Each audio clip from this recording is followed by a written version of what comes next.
अविष्ण ज्ञानोपयोग 3 शब्द से बना है। अविष्ण, ज्ञान और उपयोग।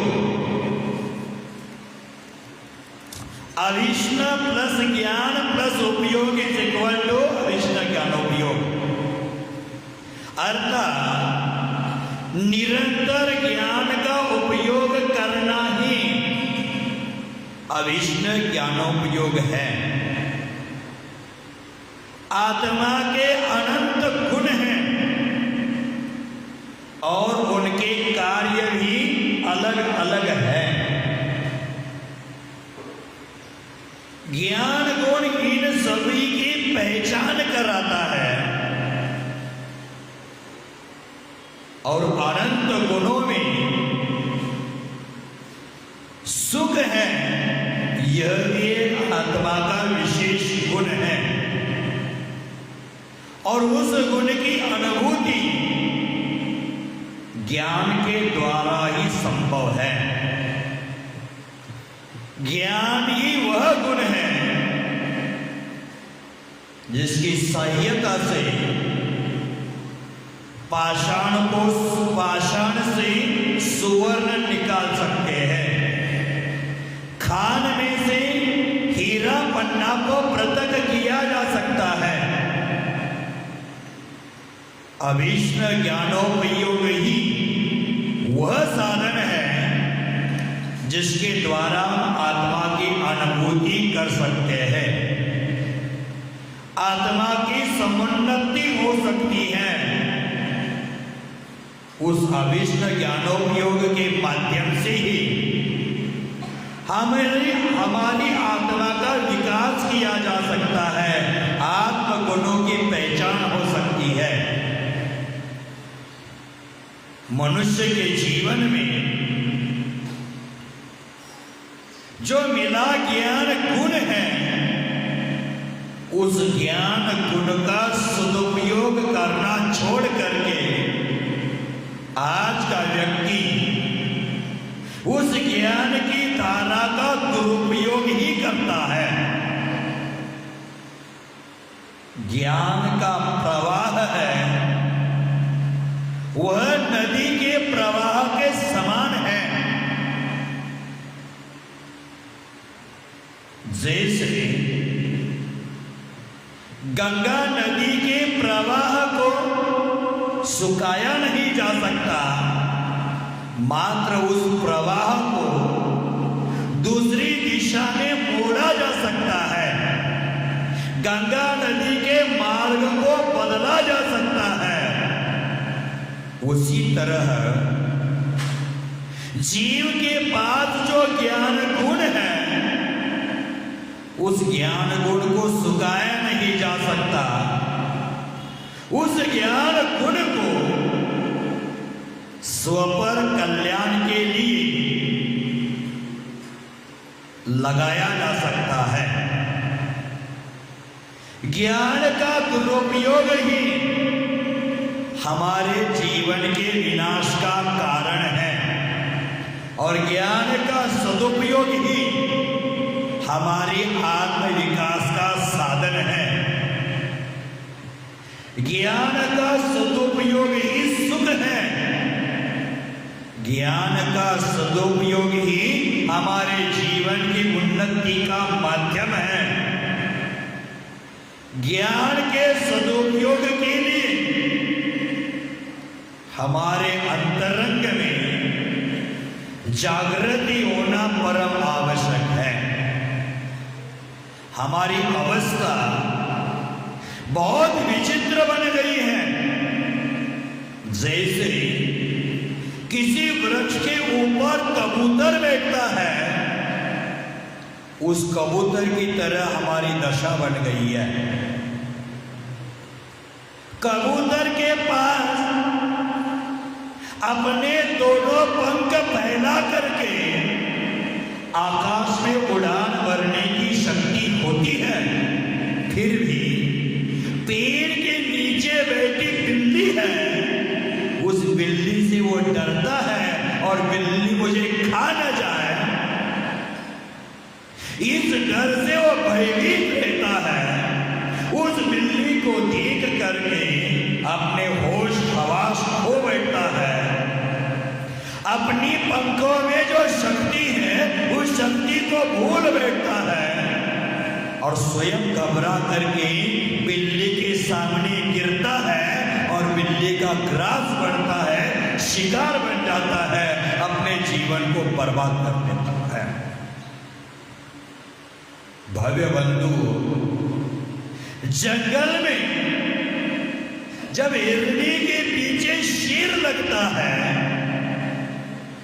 तो शेर से कई अधिक स्पीड होता है हिरनी का। शेर से कई अधिक गुना वो अत्यंत गति से हिरनी भाग सकती है, लेकिन पीछे शेर को देखकर अपनी शक्ति को भूल बैठती है और शेर का शिकार बन जाती है, अपने प्राणों को गवा देती है। उसी प्रकार हमारे पास जो ज्ञान है उस ज्ञान गुण की हम कदर नहीं करते हैं, उस ज्ञान गुण को भूल जाते हैं, उस ज्ञान गुण का सदुपयोग करना नहीं जानते हैं, उस ज्ञान गुण का दुरुपयोग करते हैं, ज्ञान गुण की शक्ति को भूल जाते हैं और संसार में जन्म मरण के चक्कर में फंस जाते हैं। वह कबूतर अपनी शक्ति को भूल गया, अपने प्राणों को गवा दिया। हिरनी ने अपनी शक्ति का विस्मरण किया, शेर का ग्रास बने। उसी प्रकार हम भी अपने ज्ञान गुण को भूल जाते हैं और इस संसार का ग्रास बनते हैं। इस संसार के दुखों में हम जन्म मरण के चक्कर काटते रहते हैं। भव्य बंधु, ज्ञान की कदर नहीं कर रहे हम लोग, बल्कि जो ज्ञान के द्वारा जाने जाते हैं ऐसे पदार्थों की ज्यादा कदर कर रहे हैं। ज्ञान की कदर नहीं,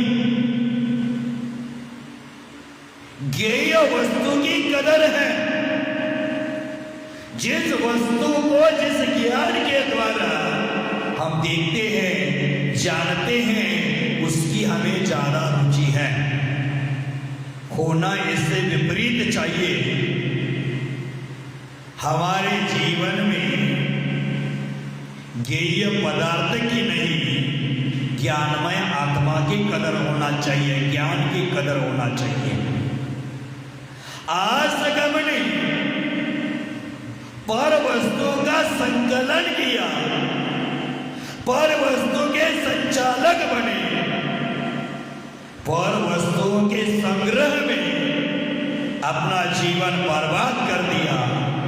हमारे ज्ञान का सदुपयोग करना छोड़ करके पर वस्तुओं के संग्रह में अपने ज्ञान का उपयोग लगा दिया और उसके समक्ष, पर वस्तुओं के समक्ष अपने आप को हीन मानने लगा। यही ज्ञान का दुरुपयोग है। ज्ञान का सदुपयोग तो यही है कि उस ज्ञान के माध्यम से हमारे जीवन की अंतर यात्रा प्रारंभ कर दे और यह अंतर यात्रा एक बार नहीं, दो बार नहीं, बारंबार अभीष्ट रूप से करते रहने का प्रयास करें और यही अभीष्ट ज्ञानोपयोग हमारे तीर्थंकर प्रकृति के बंध का कारण बनेगा। यही हमारा अभीष्ट ज्ञानोपयोग हमारे केवल ज्ञान को प्राप्त कराने वाला होगा। यही अभीष्ट ज्ञानोपयोग हमारे आत्मबल को प्रक्षालित कर देगा। यही ज्ञानोपयोग हमारी आत्मा को निर्मल बनाएगा, उज्जवल बनाएगा, हमारे परिणामों को विशुद्ध कराएगा और कर्मों का नाश करके अनंत सुख का स्वामी बना देगा। भव्य बंधु, यही अविष्ट ज्ञानोपयोग है। हमारे अंदर आत्मा में जो अज्ञान का अंधकार है, मिथ्यात्व का अंधकार है, मोह का अंधकार, राग द्वेष का अंधकार है, उसको विनष्ट कर देता है। और यही अविष्ट ज्ञानोपयोग है हमारे जीवन में केवल ज्ञान रूपी सूरज का उदय कराता है। इसीलिए हमेशा ज्ञानोपयोग की चर्चा करनी चाहिए। ज्ञानोपयोग में हमारे उपयोग को स्थिर करना चाहिए। उपयोग दो प्रकार के हैं, ज्ञानोपयोग, दर्शनोपयोग। उपयोग के 12 भेद हैं, ज्ञानोपयोग के और दर्शन उपयोग के भेद मिलकर के आप हो जाते हैं। ऐसे सामान्यतः देखा जाए तो शुभ उपयोग है, अशुभ उपयोग है, शुद्धोपयोग है। आज यह अविष्ट ज्ञानोपयोग की चर्चा चल रही है, तो उपयोग का दूसरा अर्थ चेतना भी है। अर्थात अविष्ट ज्ञानोपयोग अपनी खोज चेतना की उपलब्धि का अमोघ साधन है। नीच को पहचानने का सही माध्यम है। इसके द्वारा ही हम अपने जीवन की असली संपत्ति को प्राप्त कर सकते हैं। हम इसके माध्यम से ही असली धन को प्राप्त कर सकते हैं। अविष्ट ज्ञानोपयोग का केवल अर्थ इतना नहीं मात्र पुस्तकीय ज्ञान लेना, मात्र शब्द ज्ञान करना, यही अर्थ अविष्ट ज्ञानोपयोग का नहीं। मात्र शब्दों की पूजा करना, यही अविष्ट ज्ञानोपयोग नहीं। मात्र शब्दों के जादूगर बनना, यह अविष्ट ज्ञानोपयोग नहीं। आचरण के बादशाह बनना, यह ज्ञानोपयोग का फल है। शब्दों की पूजा करने से ज्ञान की प्राप्ति नहीं होती। सरस्वती की पूजा करने से ज्ञान की प्राप्ति होती है। और सरस्वती की पूजा का मतलब है अपनी निजात्मा की पूजा करना, हमारी आत्मा की उपासना करना। शाब्दिक ज्ञान वास्तविक ज्ञान नहीं है। लौकिक ज्ञान वास्तविक ज्ञान नहीं है। आचार्यों ने कहा है आत्मज्ञान ही ज्ञान है, शेष सभी अज्ञान तीन भवन का सार है वीतराग विज्ञान। हमने शब्दों का बहुत ज्ञान कर लिया, लेकिन आत्मज्ञान से शुष्क रहे। शब्द ज्ञान है तो वास्तविक ज्ञान नहीं है। इससे सुख की उपलब्धि नहीं हो सकती। शाब्दिक ज्ञान तो केवल दवाई की शीशी पर लगाया हुआ लेबल है। यदि कोई इंसान उस लेबल का घोल बना करके काढ़ा बना करके पी लेगा तो स्वास्थ्य लाभ हो जाएगा। शब्द ज्ञान मात्र डॉक्टर के उस पर्ची की तरह है जो मेडिकल शॉप में जाकर दवाई खरीद करके लाते हैं। डॉक्टर ने उसमें जो जो लिखी दवाई है वो लिखी दवाई लेने का निर्देश दिया था, लेकिन कोई इंसान उस पर्ची को जला करके पानी में मिला करके पिएगा तो स्वास्थ्य लाभ होगा क्या? कोई एक व्यक्ति डॉक्टर के पास गया था और डॉक्टर ने पर्ची में कुछ दवाई लिखी थी और नीचे लिखा था सुबह 2 चम्मच, शाम को 2 चम्मच। अब यह व्यक्ति उसका अभिप्राय समझ नहीं पाया। वह रोज होटल में खाने के लिए जाने लगा, रोज 500-1000 रुपया खर्चा करने लगा और आते समय वहां से होटल से 2 चम्मच उठाकर लाने लगा। तो होटल के मालिक ने देख लिया, अरे रोज 2 चम्मच लेकर जाता है, तो चम्मच का दाम कितना है? 20-25 रुपए, 40 रुपए। ये 500 रुपए, 1000 रुपए खर्चा कर रहा है, डेली का ग्राहक है, 40 रुपए गया तो जाए। लेकिन ये मालिक की सोच थी। लेकिन वहां का जो वेटर था एक दिन उस व्यक्ति को पूछता है, महीना 2 महीना के बाद, आप रोज होटल में खाने आते, रोज 500-1000 खर्चा करते, जाते समय 2 चम्मच क्यों लेकर जाते हैं? तो एक जेब से पर्ची निकाल कर दिखाता है, देख मुझे ये बीमारी हुई है और डॉक्टर ने कहा है सुबह 2 चम्मच और शाम को 2 चम्मच लेना है, तभी तेरी बीमारी ठीक हो जाएगी। लेकिन 2 महीना से ऐसा प्रयोग कर रहा हूं, लेकिन बीमारी ठीक नहीं हुई। ये शब्द ज्ञान का ही प्रभाव है। शब्द ज्ञान हो गया, शाब्दिक ज्ञान कर लिया, लेकिन उस प्रकार की क्रिया नहीं की, आचरण नहीं किया, इसलिए स्वास्थ्य लाभ नहीं होगा। उसी प्रकार हम मंदिरों में आकर पूजा पाठ करते हैं और पूजा पाठ पूजा पाठ में जो बोले गए शब्द है वो आचरण में नहीं लाते तो हमारे जीवन में कभी शाश्वत सुख की प्राप्ति नहीं होगी।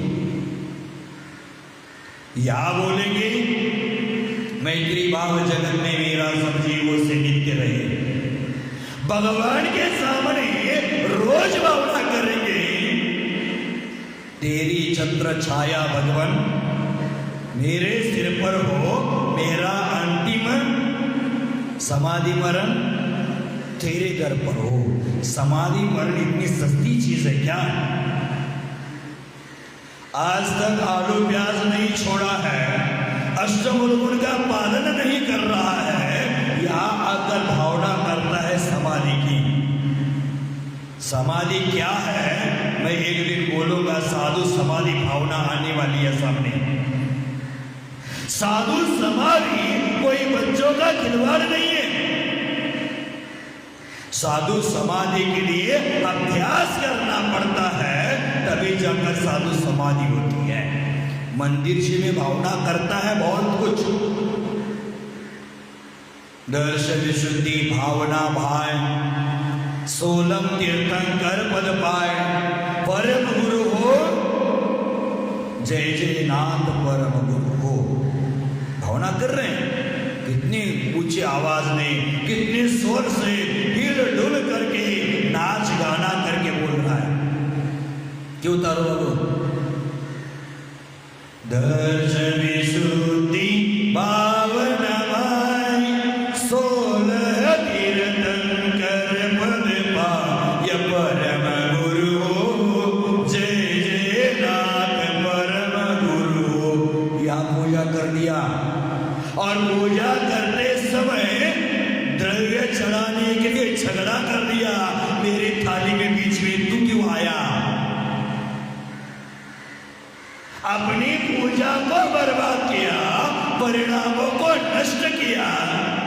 आना है आने दो, जाना है जाने दो, हमारा ध्यान हमारी विशुद्धि पर होना चाहिए, वही पूजा सही पूजा है। आज भावना बदल गई लोगों की, दर्श विशुद्धि भावना माए, 16 तीर्थंकर पद पाए, परम गुरु हो, परम गुरु हो, जय जय नाथ परम गुरु हो। बदलाव कर दिया और क्या बोल रहे हैं? दर्श विशुद्धि भाव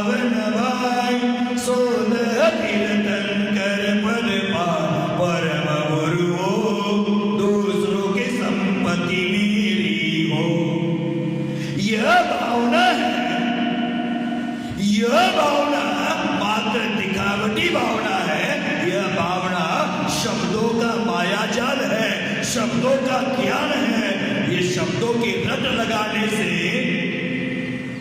कोई आत्मा परमात्मा नहीं बनता। कोई शब्दों की रट लगाने से कभी हमारी आत्मा का कल्याण नहीं होता। अक्षर ज्ञानधारी अनेक प्रकार की भाषाओं का जानकार कभी पंडित नहीं होता। वास्तविक पंडित तो वह है उस शब्द ज्ञान के माध्यम से हमारी आत्मा का अवलोकन करे, वह पंडित है। नहीं तो पढ़ पढ़ के पंडित भयो ज्ञान कियो अपार, निज वस्तु की खबर नहीं, सब नकली का श्रृंगार। ज्ञान बहुत है लेकिन अपनी आत्मा पर दृष्टि नहीं है, वो ज्ञान होकर भी अज्ञान है। मक्का गया, मदीना गया, बनकर आया हाजी, आदत गई ना इल्लत गई, पाची का पाची। ऐसा धर्म करने से कोई लाभ नहीं है। पंडित तो वह है वो सम्यक ज्ञान के माध्यम से अपनी आत्मा का अवलोकन करे। आचार्य भगवंतों ने कहा है, स्वात्मानं पश्यति यह सह पंडितः। पंडित कौन है? स्वात्मानं पश्यति यह सह पंडितः। अपनी आत्मा को जानता है, अपनी आत्मा को देखता है, वह पंडित है। अपनी आत्मा का अवलोकन करता है, अनुभवन करता है, वह पंडित है। आज के पंडित पढ़ के पंडित बने हैं, लेकिन निज वस्तु की खबर नहीं है। क्या उनको हम पंडित कह सकते हैं? अक्षरों के ज्ञानी पंडित हैं, उनको अक्षर का भी सही मायने में अर्थ पता नहीं। अक्षर का अर्थ क्या होता है? क्षर का अर्थ होता है नाशवान, और अ का अर्थ होता है नहीं। जो नाशवान नहीं वह अक्षर है। हमने अक्षरों का ज्ञान, शब्दों का ज्ञान करके साक्षर हो गए। लेकिन ध्यान से सुनना, किसी सुभाषितकार ने कहा है, अक्षरः विपरीत अर्था राक्षसः। साक्षर शब्द साक्षरः उल्टा पढ़ लो, राक्षसः। जितनी भी आज शब्द के ज्ञानी बने हैं, जितनी भी साक्षर बनते जा रहे हैं, वह राक्षसों जैसा व्यवहार करने